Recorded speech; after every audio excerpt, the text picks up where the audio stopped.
High, আসসালামু আলাইকুম everyone. কেমন আছেন সবাই? তো এই ব্লগটা হলো 29 অক্টোবরের, যেই দিন ছিল আমার হাজব্যান্ডের বার্থডে পার্টি সেলিব্রেশন নিয়ে আমরা কোনো কিছু প্রি প্ল্যান করিনি। জাস্ট এতটুকুই জানতাম যে আমি ওনাকে বার্থডে উপলক্ষে যে গিফটটা দিতে চলেছি সেটা ওনাকে কোনো একটা ভালো অ্যাম্বিয়েন্সের ক্যাফে বা রেস্টুরেন্টে গিয়েই দেবো। যেহেতু 28 এবং 29 অক্টোবরে ওয়েদারটা খুবই খারাপ ছিল, তার পাশাপাশি আমার মুডটাও খুবই অফ হয়ে গেছে। আজকের দিনে এরকমটা হওয়ার ছিল, বাট আমার টিম মেম্বার্সরা আমাকে বললো যে আপা, আমাদের টিমের প্রতি একটা মেম্বারেরই বার্থডে তুমি সেলিব্রেট করেছো, তবে আমরা রিকোয়েস্ট করবো না যে খুব ধুমধাম করে তুমি বার্থডে পার্টি সেলিব্রেট করো। আমার মনে হয় সিম্পল একটা সেলিব্রেশন জিজুর জন্য করা উচিত। আমরা সবটাই বুঝতে পারছি যে আমানের ইনসিডেন্টের পরে তুমি বার্থডে পার্টি সেলিব্রেট করতে চাও না, বা কোনো একটা স্পেশাল দিন, যেহেতু তুমি আর জিজু বেশিরভাগ সময়টা দূরেই থাকো, আর সেরকম তোমরা ঘুরতে যাওয়ার টাইম পাও না, যেহেতু আমানও ছোট আর তোমার এতটাই কাজের প্রেশার প্লাস জিজুর, সেই ক্ষেত্রে আমাদের মনে হয় যে আজকের দিনটাকে একটু স্পেশাল করে তোলা যায়। দরকার নেই যে কেক থাকলে চাকু দিয়ে কাটতে হবে, স্পুন দিয়েও তো খেতে পারো। চলো ছোট্ট একটা কেক নিয়ে আসি, আর মোমবাতি ফু দিয়ে নেভাতে হবে তারও কোনো মানে নেই। বার্থডে ব্যাশে ব্লাস্ট নাই করলে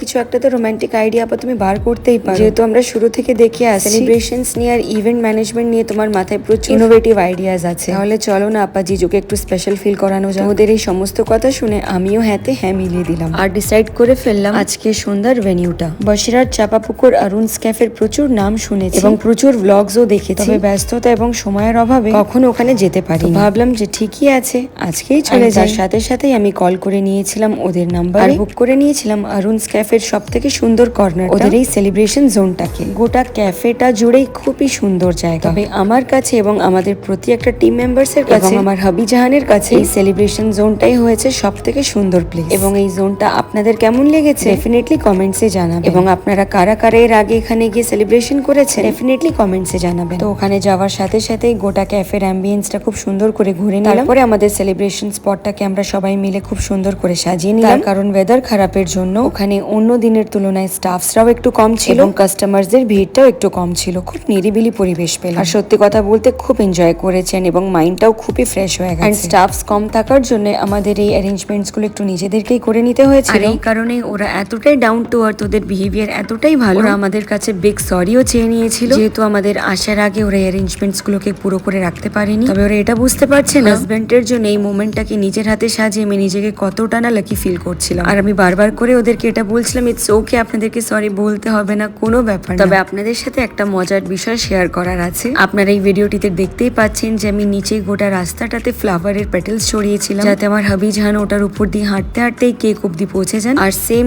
এর আগেও উনি এই জিনিসটা ঘটিয়েছেন, যেটা হলো আমান হওয়ার পরে 2023-এ ওনার বার্থডেটা আমি খুব সুন্দর করে পালন করেছিলাম, আর 2024 থেকে আমানের ইনসিডেন্টের পর থেকে তো টোটালি বন্ধ করে দিয়েছিলাম। ওই জন্য আগের ইয়ারে সেইভাবে আর কিছু করানো বাড়িতে একটা সিম্পল সেলিব্রেশন করেছিলাম। বাট 4টে বছরেই একটা জিনিস কমন ছিল, যেটা হলো প্রতিবারই ওনার জন্য একটা টেবিলকে সাজানো হয়, সেই টেবিল অব্দি পৌঁছানোর জন্য আমি অলওয়েজ গোটা পথটাতে ফুলের পেটেলস ছড়িয়ে দিই। আর উনি প্রতিবার একটাই কাজ করে, ফ্লাওয়ারের পেটেলস গুলোর উপরে দিয়ে না হেঁটে এসে সাইড দিয়ে হেঁটে চলে আসেন, যেটাই লাস্ট 4 ইয়ার্স ধরে ওনার বার্থডে সেলিব্রেশনে কমন ছিল। সেলিব্রেশন বাড়ি হোক বা বাইরে কোথাও, ওনার এই কীর্তিটা অলওয়েজ হবে। তো এইবার না পেরে রেগে মেগে আমি জিজ্ঞেসই করলাম তোমার প্রবলেমটা কি, ফ্লাওয়ার্স এর পেটেলের উপর দিয়ে হেঁটে কেন আসো না? ডিসেন্ট রিপ্লাই ছিল আমি ফুলের পাপড়িগুলোকে আর চটকিয়ে ব্যথা দিতে চাই, অলরেডি তোমরা এতগুলো ফ্লাওয়ার্সদেরকে কষ্ট দিয়ে। এই কথাটা শোনার পরে সিম্পলি আমার কাছে কোনো রিপ্লাই ছিল না। আমি শুধু একটা কথাই বললাম, ফ্লাওয়ার্স গুলো যখন কিনতে গেছে তার আগের থেকেই কিন্তু ফুলগুলো গাছ থেকে তোলাই ছিল, আমরা ডিরেক্টলি কিন্তু কোনো গাছ থেকে ফ্লাওয়ার্স প্লাক করে আনি। তো এই জায়গাটাতে তোমার এই লজিক টোটালি কাজ করে না। I hate you. প্রতিবার আমার ইমোশনস গুলোতে পানি ফিরিয়ে নেক্সট ইয়ার থেকে এই জিনিসটা আর করবোই না। তো এই সমস্ত খুঁটিনাটি কথার পরে আমাদের সেলিব্রেশন স্টার্ট হয়ে গেছিল, যেখানে আমরা কেকটাকে কাটিনি, স্পুন দিয়েই খেয়েছি। আর আমরা যখন কেকটা নিতে গেছিলাম বারবার করে কেক সব থেকে রিকোয়েস্ট করছিল যে ম্যাজিক ক্যান্ডেলস নিয়ে, আর যেহেতু আমরা always Baduria taste and bite থেকে কেক পারচেস করি, ওরা আমাদেরকে কেকটার সাথে কমপ্লিমেন্টারি ক্যান্ডেলস গুলো দিয়ে দিচ্ছি, যেখানে আমি কমপ্লিটলি বারণ করে দিলাম যে না লাগবে না, একটা স্পার্কলিং ক্যান্ডেল দিয়ে দিতেই পারেন, যেটা ছিল অনলি ফর আমানস হ্যাপিনেস। কারণ হলো রিসেন্টলি দিওয়ালি গেছে, এন্ড দিওয়ালিতে সবাইকে ক্র্যাকার্স বার্ন করতে দেখে আমান খুবই হ্যাপি হতো এবং খুবই এক্সাইটেড হতো, জাস্ট ফর ওর হ্যাপিনেস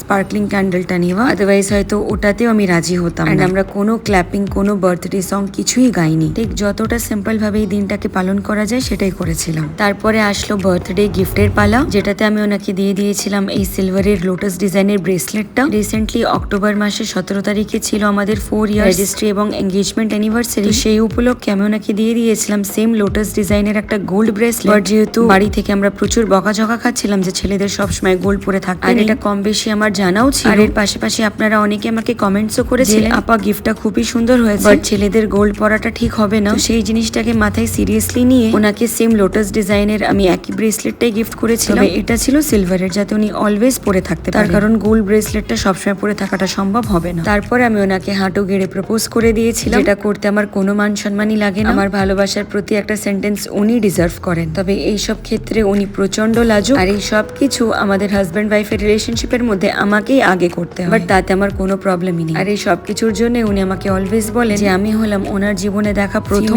উইথ জিরো ইগো। আর আমার কাছে প্রশ্ন হলো, কেন সবসময় এগুলো হাজব্যান্ড কিংবা বয়ফ্রেন্ডদেরকেই করতে হবে? অলওয়েজ ছেলেরাই বা কেন আগে? আমাদের করতে কি সমস্যা আছে? জেনারেশন যখন এতটাই পাল্টাচ্ছে, তাহলে এই কন্ডিশনেও একটু আপগ্রেড হোক। বউ, গার্লফ্রেন্ড অথবা মেয়েরাও তো এগুলো করতে পারে আগে থেকে। সবসময় কেন ওয়েট করে থাকবো যে হাজবেন্ড কখন করবেন কিংবা বয়ফ্রেন্ড কখন এগুলো করবে? এবং অনেকে এই কথাটা বলে ভালোবাসা অত দেখানোর দরকার নেই। এখানে আমার মতামত হলো যে হ্যাঁ, আমি আমার হাজবেন্ডকে ভালোবাসি, উনি আমাকে ভালোবাসেন, এটা তো জানা কথা, বাট সামটাইমস জেতাতে হয়, সামটাইমস বলার প্রয়োজন পড়ে, আদারওয়াইজ লাইফটা সিরিয়াসলি একঘেয়ে হয়ে যাবে। আর এই ধরনের বোরিং লাইফ আমি কখনোই লিড করতে চাই না। সো উনি আমাদের কোনো স্পেশাল মোমেন্টকে স্পেশাল করে তোলার কথা ভাবেন চাই না ভাবেন, সিম্পল হোক, বড় হোক, ছোট হোক, আমি কোনো না কোনো একটা প্ল্যান ঠিকই মাথা থেকে বার করে ফেলি ইনস্ট্যান্টলি। তো এতক্ষণ ধরে সেলিব্রেট করার পরে এবার খাওয়া দাওয়ার পালা। ওটা মেনু কার্ডটাকে ঘুরে দেখ, স্টার্টার থেকে শুরু করে মেইন কোর্স অবধি চাইনিজ ফুড আইটেমস গুলো অ্যাভেলেবেল ছিল। তো আমরা স্টার্টারে অর্ডার করে নিয়েছিলাম চিকেন পপকর্ন, তার সাথে chicken 65 and masala coke, and main course order করেছিলাম chilli chicken with fried rice and gobi Manchurian. ফুডের quality was good enough. Overall আজকের সন্ধ্যাটাকে আমরা খুবই এনজয় করেছি সবাই মিলে। আর সব থেকে বেশি এনজয় করেছে আমাদের সবার ফেভারিট।